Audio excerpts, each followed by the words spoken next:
एक प्रकार से एक विशेष लक्ष्य की प्राप्ति हेतु जो विस्तृत कार्य योजना बनाई जाती है और कार्यान्वित की जाती है उसे परियोजना कहा जाता है। प्रोजेक्ट वर्क का हिंदी में परियोजना कार्य के नाम से इसका शब्द बनाया गया है। अब इसके पीछे एक क्या होता है, परियोजना कार्य एक मूल्यांकन की प्रक्रिया है। अब मूल्यांकन तो हमारा जो सेमेस्टर के जो हमारे पेपर होते हैं उसमें भी हमारा मूल्यांकन हो जाता है।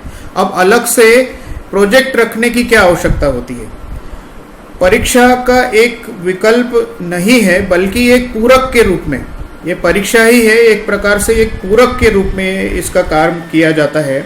अब मुख्य उद्देश्य परिणाम का मूल्यांकन करना नहीं है बल्कि संपूर्ण प्रक्रिया का मूल्यांकन करना है। संपूर्ण प्रक्रिया का मूल्यांकन करना भी है, एक पूरी तरह से हम मूल्यांकन नहीं कह सकते पर मूल्यांकन का एक पूरक ये कहा जा सकता है। अब इसके पीछे क्या उद्देश्य होता है? परियोजना के पीछे जो उद्देश्य होता है कि हम स्वतंत्र रूप से विचार कर सके, किसी भी विषय के ऊपर हम स्वतंत्र रूप से विचार कर सके, जानकारी एकत्रित कर सके।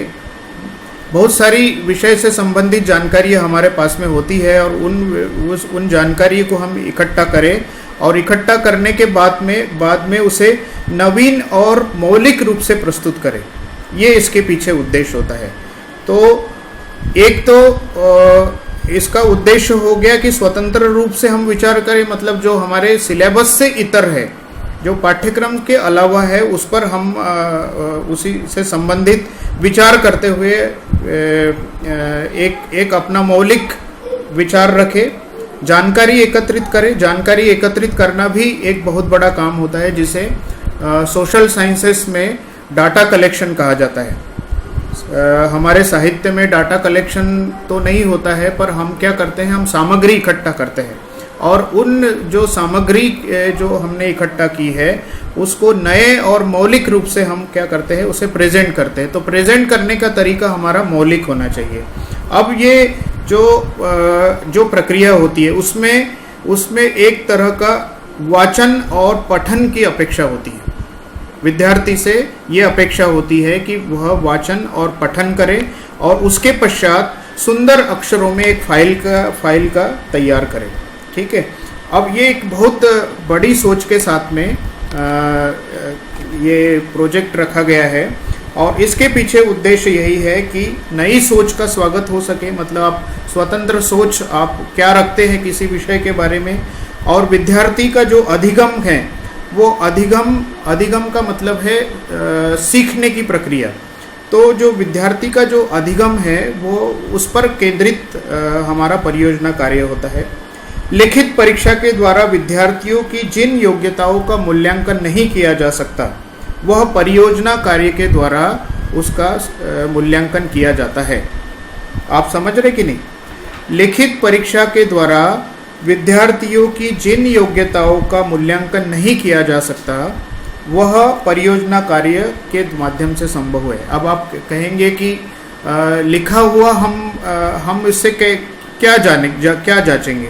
तो जब आप प्रोजेक्ट वर्क तैयार करते हैं और जिस विषय का आप चयन करते हैं उससे और जिस तरह से आप उसका विश्लेषण करते हैं, उसका प्रस्तुतिकरण करते हैं, संदर्भ सूची देते हैं, कोई सामग्री आप नए तरह से संयोजित और उसे प्रस्तुत करते हैं, तो उससे आपके स्वभाव का पता लगता है, उससे आपकी रुचि का पता लगता है, उससे आपके आदर्श का पता लगता है, उससे आपके सोचने के ढंग का पता लगता है और आप कितने सामाजिक हैं, आप कितने अपने परिवेश के प्रति सतर्क है, अपने समाज के प्रति आप कितने सतर्क है, उनसे कितना आपका जुड़ाव है, लगाव है, उसको ये प्रस्तुत करता है।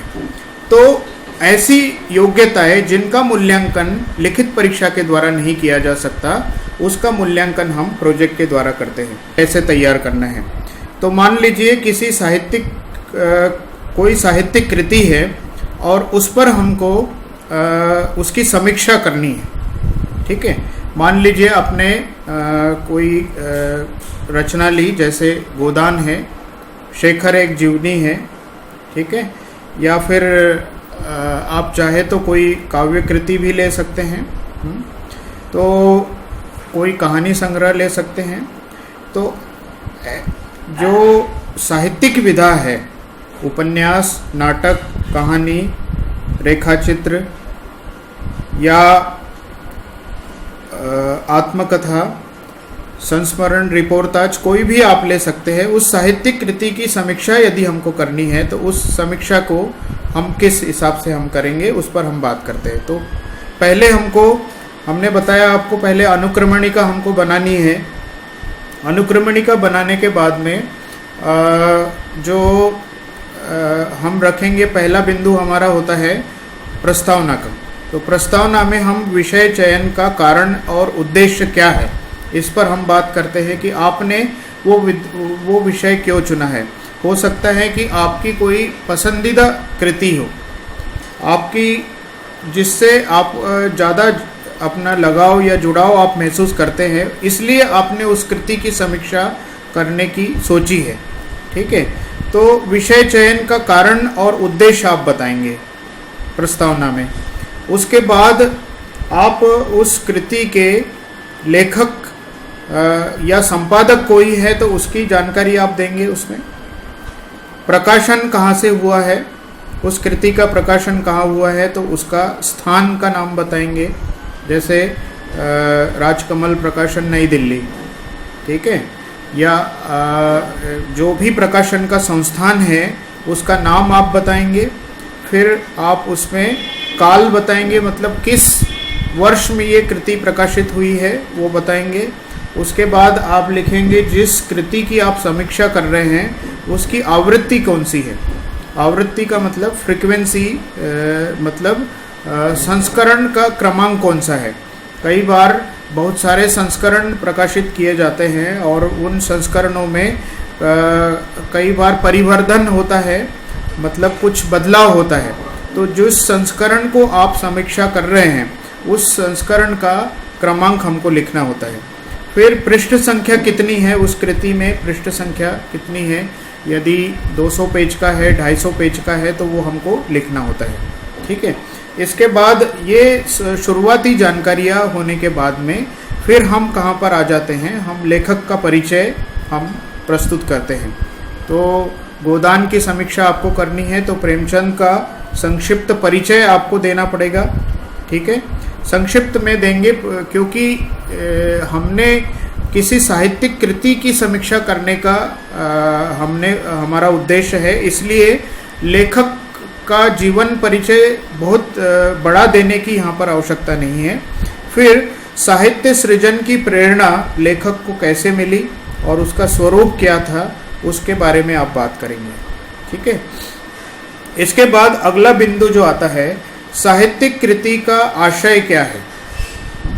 जो भी साहित्यिक कृति आप लेते हैं उसका आशय क्या है, वो किस उद्देश्य को लेकर लिखी गई है, उसका आकलन आप करेंगे। और जैसे कि साहित्य में हमारा उद्देश्य क्या होता है, रसास्वादन करना। ठीक है, हम चाहे कृति ऐतिहासिक तथ्यों पर आधारित हो, चाहे वो इमेजिनरी हो, कल्पना पर आधारित हो, किसी मिथक पर आधारित हो, किसी पौराणिक पात्र पर आधारित हो सकती है। तो उसमें हम वैज्ञानिक जो तथ्य है या साक्ष्य है उस पर न जाते हुए उस कलाकृति की जो उसका जो शिल्प है और उसका जो भाव है उस पर हम अपना विचार केंद्रित रखते हैं। मुझे लगता है ये बात मैं समझा पा रहा हूँ, क्योंकि क्या होता है कि हम किसी भी कृति को क्या करते हैं कि उसकी खोजबीन करते हैं।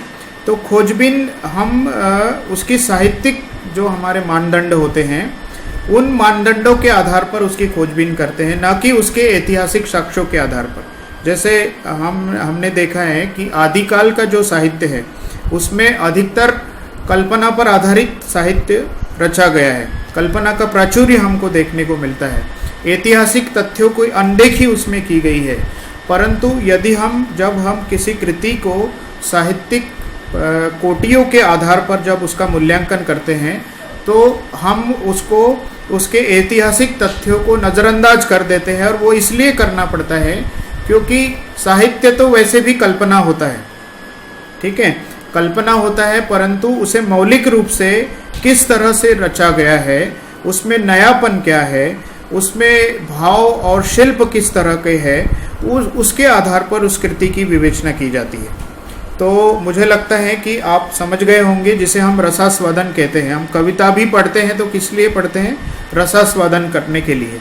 उसमें ये नहीं देखते हैं कि ये पंक्ति यहाँ पर क्यों आई, ये शब्द यहाँ पर क्यों लिखा गया, ये प्रतीक यहाँ पर कवि ने क्यों प्रयुक्त किया है, इस बिंब को कवि ने यहाँ पर क्यों प्रयुक्त किया है, इसको हम नहीं देखते, बल्कि उस कवि की अपनी एक लिखने की एक शैली होती है, ठीक है, और वो शैली ही उस कवि की पहचान होती है, उस लेखक की पहचान होती है ना। आपने सुना भी होगा कि स्टाइल इज़ द मैन।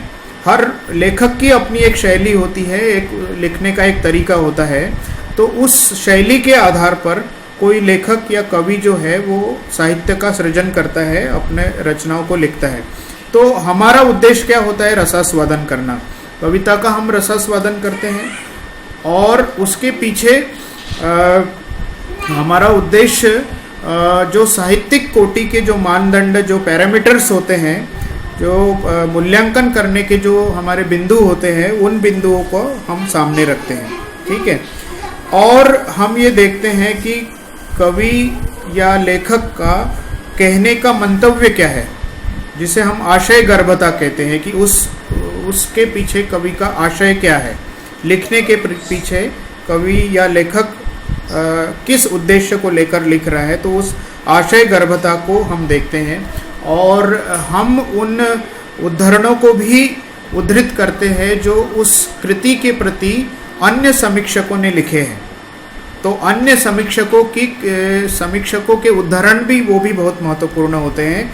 वो हमारी उसमें आने चाहिए कि किस कृति के बारे में किस समीक्षक ने क्या बात कही है, क्योंकि हम कोट भी करते हैं, ठीक है ना। तो जैसे आचार्य रामचंद्र शुक्ल, हजारी प्रसाद द्विवेदी जी, महावीर प्रसाद द्विवेदी जी, आचार्य नगेंद्र या नामवर सिंह या मैनेजर पांडे, जितने बड़े समीक्षक हुए हैं, उन समीक्षकों के उद्धरणों को भी हमको प्रस्तुत करना चाहिए। उससे ये होता है कि अन्य लोग उस कृति के बारे में क्या सोच रहे हैं, और अंत में हम अपना अभिमत भी उसमें देते हैं कि मुझे वो क्यों पसंद आया, ठीक है। तो ये जो है कृति में अभिव्यक्त जो विचार है, उस विचार को या कथ्य को हमें अपने परियोजना कार्य के माध्यम से सामने लाना होता है। तो कथ्य और शिल्प के बारे में बहुत बात कही जाती है। कथ्य होता है कथानक। आप चौथे सेमेस्टर में आए हैं, आपने देखा होगा जब हम कृतियों को देखते हैं तो पहले ये इस पर हम देखते हैं कि भाई स्टोरी क्या है ना। बात ये होती है कि स्टोरी क्या है, मतलब उसकी थीम क्या है, जिसे कथानक कहा जाता है। तो जैसे किसी नाटक का कथानक होता है, जैसे किसी फिल्म का कथानक होता है, ऐसे ही किसी कृति का भी कथानक होता है, तो उसे हम कथ्य कहते हैं। तो कथ्य के ऊपर हम क्या करते हैं, उसको प्रस्तुत करते हैं। और उसके बाद जो अभिव्यक्त कृति में जो अभिव्यक्त जो विचार है, जिसे हम भाव कहते हैं, ठीक है। तो ये भाव जो है और जो कथानक में ही बुने हुए होते हैं, वो अलग से कोई भाव नहीं होता है। हम पात्रों के माध्यम से, घटनाओं के माध्यम से, प्रसंगों के माध्यम से उन भावों को हम निकालते हैं। भाव सीधा सीधा लेखक व्यक्त नहीं करता है, भाव तो हमें खोजने पड़ते हैं कि क्या भाव उसमें रचे गए हैं। जो सृजन करने वाला व्यक्ति होता है उसको वो देखता है, खोजता है। और फिर बात आती है शिल्प की। तो शिल्प होता है हमारा, जिसे हम औजार कहते हैं। जैसे डॉक्टर का औजार क्या होता है, उसके पास स्टेथोस्कोप होता है, उसके पास सर्जरी की सीजर होती है, उसके पास अन्य जो मशीनरी होती है, तो वो मशीनरी होती है, क्या होता है उसका शिल्प होता है। तो ऐसे ही जब हम किसी कृति की समीक्षा करते हैं तो हमारी मशीनरी क्या होती है, हमारी मशीनरी होती है कि हम पहली बात तो हम ध्यान देते हैं कि भाषा कैसी प्रयोग की गई है, लेखक की भाषा कैसी है। ठीक है, तो भाषा से ही उसकी कृति की पहचान होती है कि कोई कृति किस तरह से विद्वान लिख रहा है। तो हो सकता है, हमने उस पर भी चर्चा की है, भाषा काव्य शास्त्र में भी ये बताया गया है कि भाषा जो कृतिकार की, उसकी पर्सनैलिटी को, उसके व्यक्तित्व की झलक होती है। जैसे हरिशंकर परसाई व्यंगात्मक लिखते हैं, तो उनकी भाषा, व्यंग भाषा उनकी पहचान है। ठीक है, आचार्य नंद दुलारे वाजपेयी जी लिखने का तरीका कैसा है? सौंदर्य बोध, लालित्य लिए हुए हैं।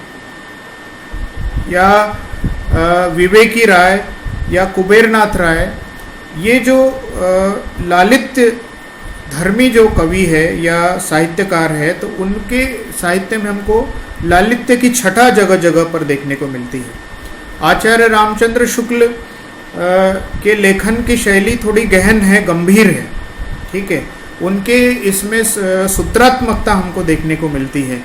तो सूत्र शैली में एक शैली उनकी एक लेखन की हो जाती है, तो उसके हम क्या कहते हैं? भाषा कहते हैं। हजारी प्रसाद द्विवेदी जी भी जब कबीर के ऊपर लिखते हैं या हिंदी साहित्य के उद्भव के ऊपर लिखते हैं या आदिकाल के ऊपर लिखते हैं, तो उनकी भाषा में गहनता होती है, एक समीक्षा होती है, एक तरह से आलोचनात्मकता होती है। तो इस वजह से भाषा में एक गांधीर्य देखने को मिलता है। ठीक है, और गांधीर्य किस वजह से आता है? क्योंकि उसमें विचार कस के भरे हुए होते हैं। मतलब जिसे हम कहते हैं कि कई बार तो विचार ठूस ठूस कर भरे हुए होते हैं, एक एक पंक्ति में बड़ा बड़ा विचार हमको देखने को मिलता है। तो इसे हम उस लेखक की भाषा कहते हैं और उसकी शैली कहते हैं। भाषा के बाद की जो दूसरी जो कसौटी होती है वो शैली होती है। ठीक है, शैली मतलब पद्धति, लिखने का तरीका, लिखने का प्रकार। शब्द वही है, परंतु उसे हेर फेर करके कहने की जो क्षमता होती है वो उसकी शैली होती है, वो उसका तरीका होता है, पद्धति होती है। ठीक है, अब आलोचनात्मक मत हमने दे दिए। उसके पश्चात कृति में अभिव्यक्त जो विचार और कथ्य शिल्प हमने देख लिए। उसके बाद फिर हम आते हैं कि कृति की गुण और दोष कौन कौन से हैं, है ना। गुण और दोष करना, दोषों को उद्घाटित करना, ये साहित्यिक कृति के मूल्यांकन का एक तरीका है। तो गुण दोष को हम बताते हैं कि कौन सी चीज़ हमें अच्छी लगी। हो सकता है कि कथानक बड़ा अच्छा हो, बहुत सारे लोगों को पर्यटन के ऊपर कृति अच्छी लगती हो, कई लोगों को ऐतिहासिक घटनाक्रम को पढ़ना अच्छा हो सकता है, किसी को संस्मरण पढ़ना अच्छा लग सकता है, किसी को पारिवारिक आपसी संबंधों के ऊपर लिखी गई कृति को पढ़ना अच्छा लग सकता है। तो कृति के गुण दोष का हम क्या करते हैं? बखान करते हैं, उसकी व्याख्या करते हैं। उसके बाद जो कृति की जो विशेषताएं हैं, उस विशेषताओं को हम इंगित करते हैं कि क्या खास उसमें लिखा गया है, उसका महत्व प्रतिपादित करते हैं। और काल विशेष में उसका महत्व बताना ये ज़्यादा आवश्यक होता है। ठीक है, क्योंकि जिस काल में रचना रची गई है, उस काल का ऐतिहासिक, सामाजिक और जो सांस्कृतिक जो पृष्ठभूमि है, उस पृष्ठभूमि को भी विवेचित और उल्लेखित करना आवश्यक होता है। क्योंकि वो जैसे कहा गया है कि आचार्य शुक्ल क्या कहते हैं कि साहित्य का इतिहास संचित चित्तवृत्तियों का इतिहास है। संचित चित्तवृत्तियों का इतिहास है। तो जो उस काल में, जो उस परिवेश में, जो उस पृष्ठभूमि में रचना रची गई है, उसका सृजन किया गया है, उस परिवेश को भी देखना आवश्यक होता है और उसी के आधार पर हमें उसका मूल्यांकन करना होता है। ठीक है, तो कृति के संदर्भ में विशेषताएं हमें बतानी है, फिर विविध मत और संदर्भ हमको देने हैं, और उसके बाद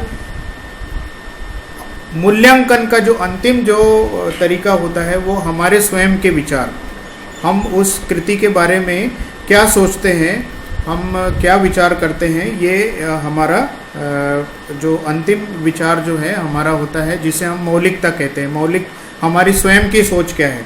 जैसे कि हमने बताया कि स्वतंत्र रूप से विचार शैली का विकास करना ये परियोजना कार्य का उद्देश्य है। आवश्यकता अनुसार आप उसमें फ़ोटो और स्केचेस दे सकते हैं परियोजना में, जहां आवश्यक हो। पीछे जो बैक साइड जो हमारा होता है वहां पर हम चित्र दे सकते हैं, कोई ड्राइंग दे सकते हैं, कोई चित्र स्केचेस या डायग्राम आप प्रस्तुत कर सकते हैं, और अंत में ये सारे बिंदुओं से होते हुए हम संदर्भ सूची प्रस्तुत करते हैं, जिसे बिब्लियोग्राफी कहा जाता है, कि आपने किन किन पुस्तकों का हवाला अपने प्रोजेक्ट को बनाते समय किया है। तो उसको संदर्भ को लिखना भी आवश्यक होता है। तो उन पुस्तकों के नाम, उनके लेखकों के नाम, उनका प्रकाशन और प्रकाशन वर्ष और प्रकाशक का नाम, ये हमें संदर्भ सूची में देना पड़ता है। ठीक है, तो एक ये मोटा मोटी जो जानकारी हुई किसी साहित्यिक कृति की विवेचना करने के लिए। फिर बहुत सारी चीज़ें हो सकती है, प्रोजेक्ट के विषय बहुत सारे हो सकते हैं, जैसा कि आदरणीय शर्मा सर ने भी आपको बताया, और जो हमारे अध्ययन मंडल का जो निर्देश है, और उस निर्देश में भी ये बताया गया है कि जो भाषा से संबंधित जो प्रायोगिक पक्ष है, उस प्रायोगिक पक्ष के ऊपर भी आप प्रोजेक्ट का कार्य कर सकते हैं। जैसे कुछ विषय जो स्वयं उस पाठ्यक्रम में भी बताए गए हैं, जो प्रायोगिक आधार पर है, प्रयोजनमूलक हिंदी का हिस्सा है, जैसे संपादकीय लेखन हो सकता है। आपने अखबार हम सभी पढ़ते हैं, और हर अखबार में उसका एक संपादक होता है, और वो संपादक हर दिन की जो घटनाएं घटित होती रहती है, उन घटनाओं के आधार पर संपादकीय का लेखन करता है।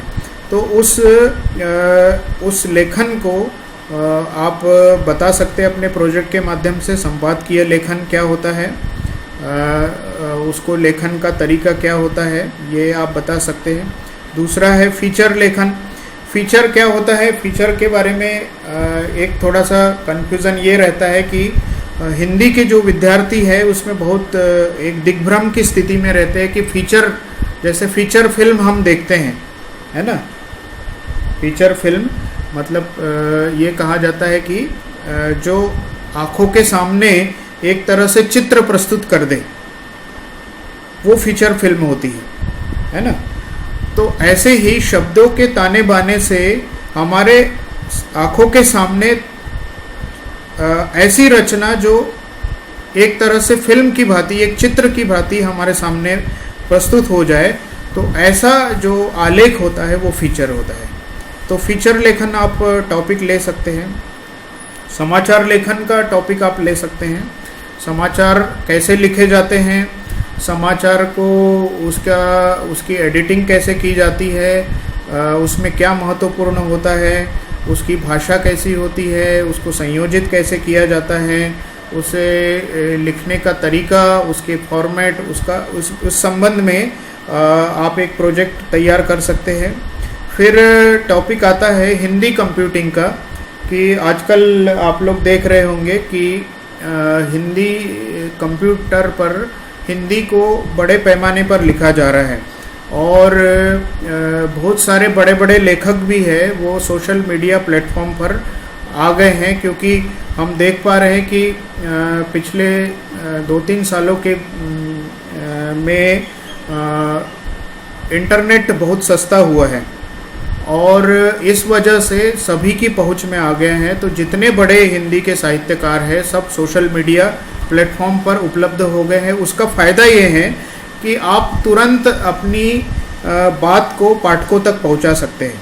अब आपको इंतज़ार नहीं करना पड़ता कि मेरी रचना किसी पत्रिका में प्रकाशित होगी और वो पाठकों तक जाएगी और पाठक उसको पढ़ेंगे, उसके बाद मुझे प्रतिक्रिया मिलेगी। तो अब आपको इंतज़ार करने की ज़रूरत नहीं है, अब सोशल मीडिया का ज़माना है और इस वजह से आप अपनी कविता, अपनी लघु कथा, अपने संस्मरण, अपने जो भी संवाद आपको पाठकों के साथ में करना है तो आप तुरंत कर सकते हैं। तो इंटरनेट हमारे पास में उपलब्ध होने के कारण क्या हो गया, हिंदी कंप्यूटिंग का क्षेत्र जो है लगातार विस्तृत होता चला जा रहा है।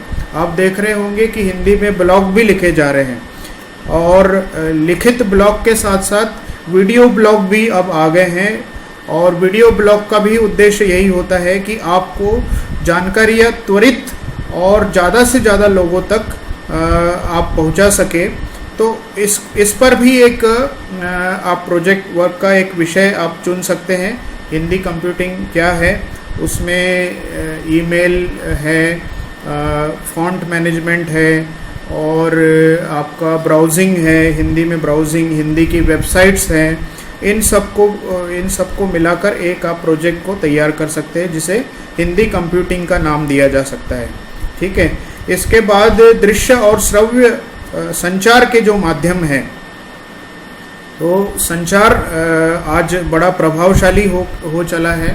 तो जो दिखने वाला संचार है और सुनने वाला संचार है, इसके ऊपर भी आप एक प्रोजेक्ट बना सकते हैं। जनसंचार के माध्यमों में जिस तरह से लेखन कार्य किया जाता है उसके ऊपर भी आप एक टॉपिक बना सकते हैं। ठीक है।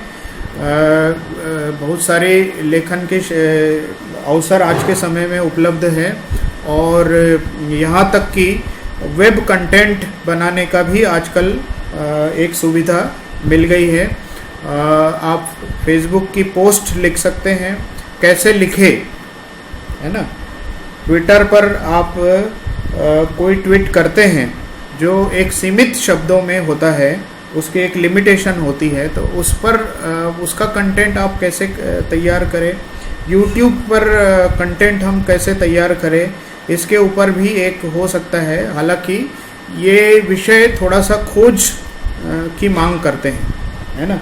ये विषय थोड़ा सा आपको जानकारी इकट्ठा करने की मांग करते हैं और आपको खोजबीन करनी पड़ सकती है, आपको हवाला देना पड़ सकता है, संदर्भ आपको ढूंढने में थोड़ी सी दिक्कत हो सकती है। परंतु चूंकि ये बढ़ता हुआ क्षेत्र है और दिनों दिन ये क्षेत्र बड़ा प्रभावशाली तरीके से बढ़ रहा है, तो उसकी जानकारी यदि हम किसी एक सोशल मीडिया प्लेटफॉर्म को भी ले लें और उसके ऊपर ही एक पूरा प्रोजेक्ट हम बना ले तो भी हमारे लिए बहुत हितावह होगा।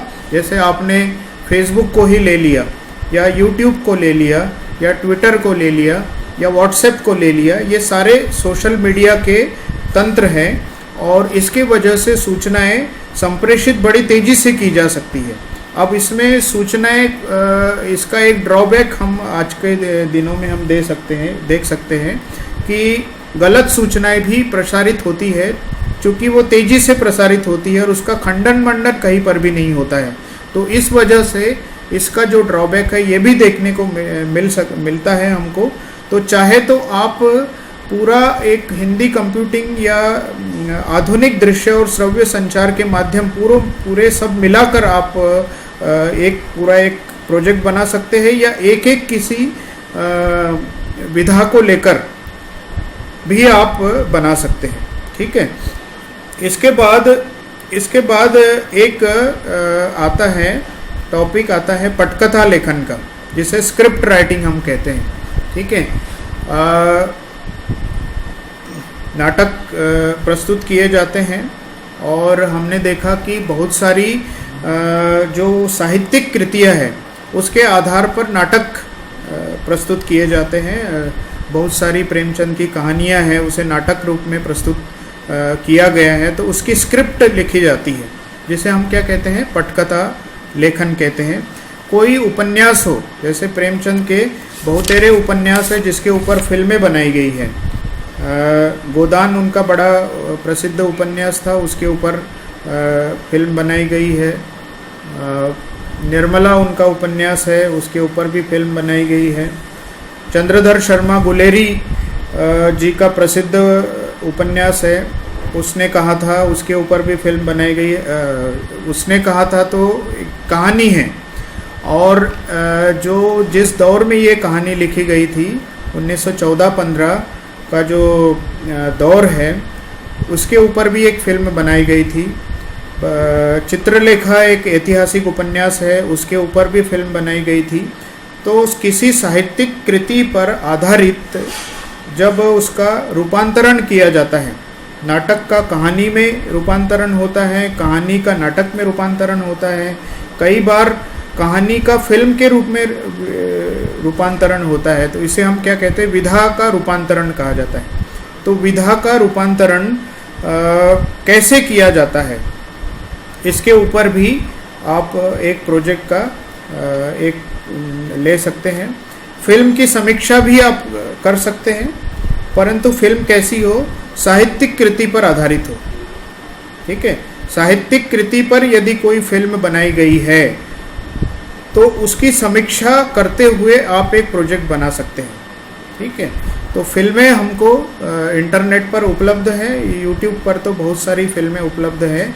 आप उन फिल्मों को देखिए और उसका रचाव कैसा, उसका निर्माण कैसे किया गया है, सृजन कैसे किया गया है। जैसे ये बिंदु मैंने आपको बताए थे कि कृति का शीर्षक, लेखक, संपादक, प्रकाशन स्थल, काल, आवृत्ति, पृष्ठ संख्या, ये किसी साहित्यिक कृति पर लागू हो सकती है, तो यही सारी चीज़ें जो है वो फिल्म कृति के ऊपर भी लागू हो सकती है।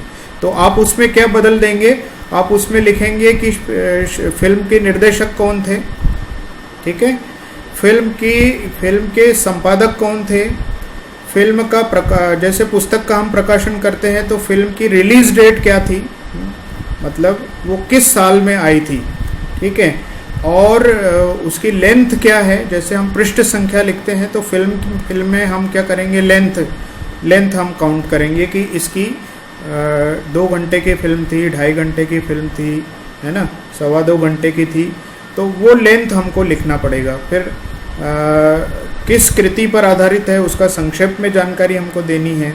ठीक है, वो साहित्यिक सृजन के प्रति क्या प्रेरणा वो प्रदान कर रही है वो हमें बताना पड़ेगा। ठीक है, उसका आकलन हम किस ढंग से कर सकते हैं, क्योंकि अब यदि कोई कृति फिल्म के रूप में रूपांतरित हो गई है तो अब उसके मूल्यांकन के मापदंड बदल जाएंगे, है ना, क्योंकि उसमें हो सकता है कि फिल्म में गीत भी आ गए हो, है ना, हालांकि मूल कृति में हो सकता है कि गीत न हो, परंतु जब उसको ढाला गया है फिल्म के रूप में तो वहाँ पर गीत भी प्रस्तुत किए जा सकते हैं। तो ये जो है एक विधा का जब ट्रांसफॉर्मेशन होता है तो उसके मूल्यांकन का तरीका बदल जाता है। तो ये जो बात मैंने आपको कही कि पटकथा लेखन वाली, तो जब आपकी विधा बदल जाती है तो आपको उसके अनुरूप पटकथा लिखनी पड़ती है।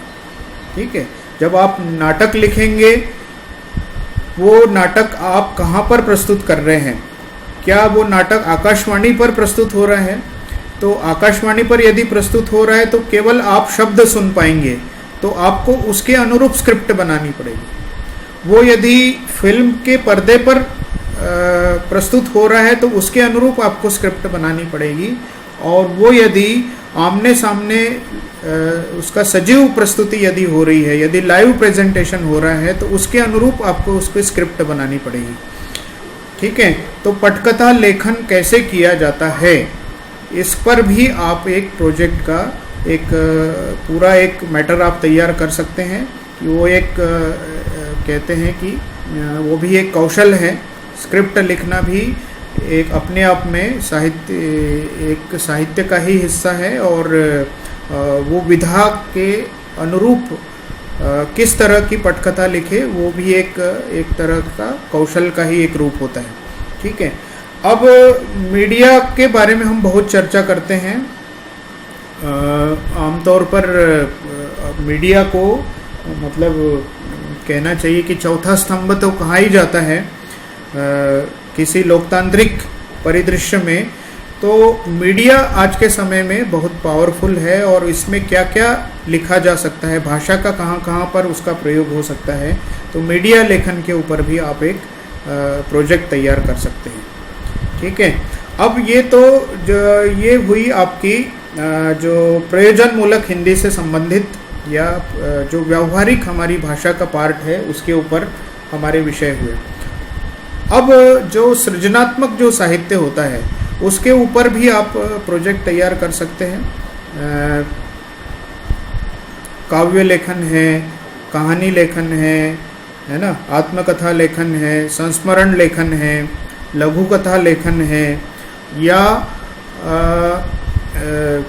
जो जिस कृति को किसी कृति की किसी ने समीक्षा की है ना, तो उसके ऊपर भी आप लिख सकते हैं, जिसे हम समीक्षा कहते हैं। आलोचनात्मक ग्रंथ की कोटि में वो आएगा।